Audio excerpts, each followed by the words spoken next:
1984 സിഖ് വിരുദ്ധ കലാപവുമായി ബന്ധപ്പെട്ട കൊലപാതക കേസിൽ കോൺഗ്രസ് നേതാവ് സജ്ജൻ കുമാറിന് ജീവപര്യന്തം ശിക്ഷ വിധിച്ച് ഡൽഹി വിചാരണ കോടതി.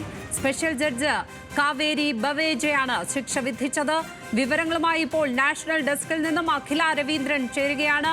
അഖില, 1984 നടന്ന കലാപത്തിലെ കൊലപാതകമാണ് ഇപ്പോൾ സജ്ജൻ കുമാറിന് ജീവപര്യന്തം ശിക്ഷ കിട്ടിയിരിക്കുന്നത്. 40 വർഷങ്ങൾക്കിപ്പുറം നീതി പുലരുകയാണ്. എന്താണ് ഈ വിധിയിൽ, ശിക്ഷാവിധിയിൽ പറഞ്ഞിരിക്കുന്ന കാര്യങ്ങൾ? മുൻ MP സജ്ജൻ കുമാറിന് ജീവപര്യന്തം തടവ് ശിക്ഷ വിധിച്ചിരിക്കുന്നു. ദില്ലിയിലെ വിചാരണ കോടതിയുടേതാണ് ശിക്ഷാവിധി. കേസിൽ സജ്ജൻ കുമാർ കുറ്റക്കാരനാണെന്ന് ഡൽഹി റോസ് അവന്യൂ കോടതി ഫെബ്രുവരി 12 കണ്ടെത്തിയിരുന്നു. മാത്രമല്ല, മതവിഭാഗങ്ങൾക്കിടയിലുള്ള വിശ്വാസത്തെ ഇത്തരം സംഭവങ്ങൾ പ്രതികൂലമായി ബാധിക്കുമെന്നതിനാൽ അപൂർവങ്ങളിൽ അപൂർവമായി കണക്കാക്കി സജ്ജൻ കുമാറിന് വധശിക്ഷ തന്നെ നൽകണമെന്നായിരുന്നു അന്വേഷണ സംഘം കോടതിയെ ധരിപ്പിച്ചിരുന്നത്. എന്നാൽ കോടതി ഇപ്പോൾ ജീവപര്യന്തം ശിക്ഷയാണ് വിധിച്ചിരിക്കുന്നത്.